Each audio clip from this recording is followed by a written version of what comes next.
구름 공간 하시구스. 이후로도 우리는 우주의 특별한 세상들을 계속 방문하면서 마지막 44번째의 우주정거장을 뒤로하고 목적지를 향한 순항을 계속하고 있었다.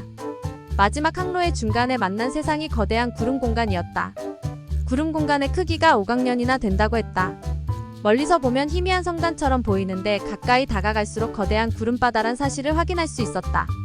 우주 공간을 넓게 차지하고 있는 구름바다의 성분들은 정전기를 일으키듯 반짝반짝 불빛 같은 빛을 발산하고 있었으며 구름의 색깔은 총 1000연색의 물감을 풀어놓은 듯이 다양한 채색을 띠고 있었다. 그리고 신기한 점은 구름바다는 우주 공간에 흩어져 있지 않고 거대한 덩어리를 형성하며 뭉쳐 있었는데 중심부의 밀도는 짙은 반면 외부로 벗어날수록 구름의 밀도가 희미해 보였다. 또한 구름바다의 성분들은 그냥 정지된 상태로 뭉쳐있는 것이 아니라 외부로부터 중심부를 향해 나선형의 물결 모양들이 형성된 채 꿈틀거리는 듯한 모습으로 규칙적인 운동을 진행하고 있었다. 한마디로 거대하고 아름답게 보이는 나선형의 구름바다였다. 그 현상은 마치 거대한 구름바다에 우주의 모든 물감들을 통째로 부어서 희석해 놓은 듯한 장면이었는데 구름바다의 구름은 자체적인 발광체로 여러가지 색의 빛을 발산하며 보석의 조각들처럼 반짝거리고 있었다. 그 구름바다의 이름을 샤르별에서 하시구스라 부른다고 했다. 하시구스 구름바다는 대부분 가스 형태의 물질들로 구성되어 있었지만 그 중에는 미세한 성분의 금속성 분진들도 포함되어 있다고 했다. 구름바다에서 자체적인 발광 현상이 나타나는 것은 그러한 금속 성분의 미진에서 전자활동이 전개되기 때문이라고 했다. 우주의 넓은 공간을 가득 채우고 떠있는 구름바다는 그냥 정지 상태로 떠있는 것이 아니라 멀리서 보면 수시로 구름의 색깔이 달라지기도 하고 구름의 형태가 달라지기도 하면서 느리기는 하지만 규칙적으로 이동하는 변화의 현상도 발견할 수 있었다.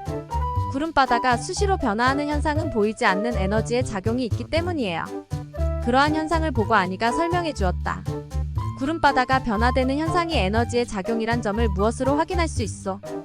구름바다에서 전해오는 우주파동을 감지하면 구름바다의 움직임에 영향을 미치는 에너지의 힘을 포착할 수 있어요. 말하자면 구름바다 중심을 향해 구름의 성분들이 응축되는 규칙적인 힘의 작용을 발견할 수 있어요. 그리고 구름바다에서 발생하는 힘의 작용을 분석하여 구름바다가 생성된 역사도 추적할 수 있어요. 그러면 이 구름바다가 생성된 역사는 어느 정도 된다고 밝혀졌어. 구름바다의 우주 나이는 5억 년이 넘는답니다. 5억 년이란 우주 나이를 먹으면서 이 구름바다는 이런 모습으로 떠있기만 했다는 뜻이요. 처음부터 이런 나선형의 모습이 아니라 처음에는 현재의 공간보다 훨씬 더 넓은 공간에 희미한 구름층들이 응축되면서 지금과 같은 모습으로 진화되어 왔다고 설명할 수 있답니다. 아니가 말한 구름바다의 규칙적인 변화 현상이란 중심을 향해 나선형으로 몰려드는 운동이었다. 구름바다의 나선형 운동은 눈으로는 확인도 되지 않을 만큼 느린 동작에 불과했지만 시간이 지남에 따라서 구름바다의 형태가 조금씩 달라지는 것으로 보아 지속적인 운동이 발생하고 있다는 사실을 깨달을 수 있었다.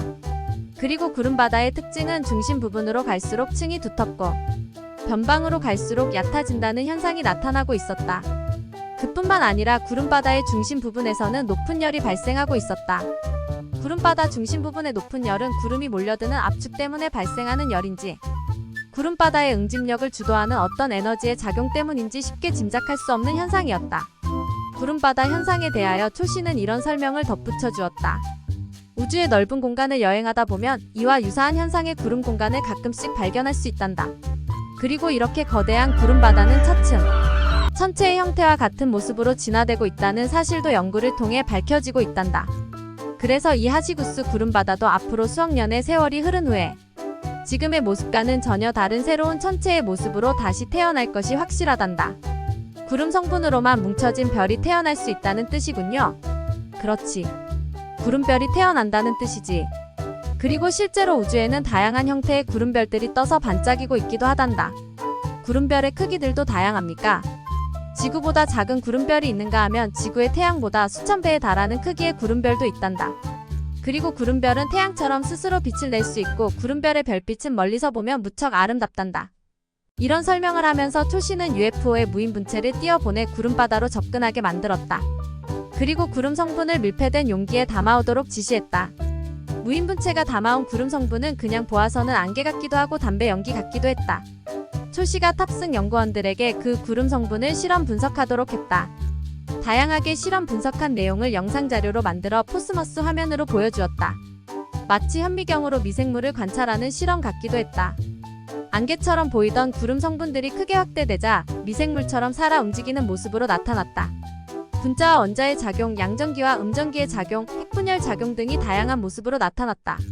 구름 성분은 수백 가지의 물질로 구성되어 있었다. 그 다양한 성분들을 따로따로 격리하면서 미세한 실험 작업을 하는 연구원들의 손길이 마술처럼 느껴졌다. 격리된 성분들을 분해시키기도 하고 다른 성분과 합성시키기도 하면서 새로운 성분의 물질을 다시 만들어내기도 했다. 그때마다 미세한 성분들은 오묘한 빛을 만들어내기도 하고 새로운 성질의 운동을 시작하기도 했다. 보이지 않는 우주의 미세한 성분 속에 우주의 생명력이 작용하고 있는 현상들이었다.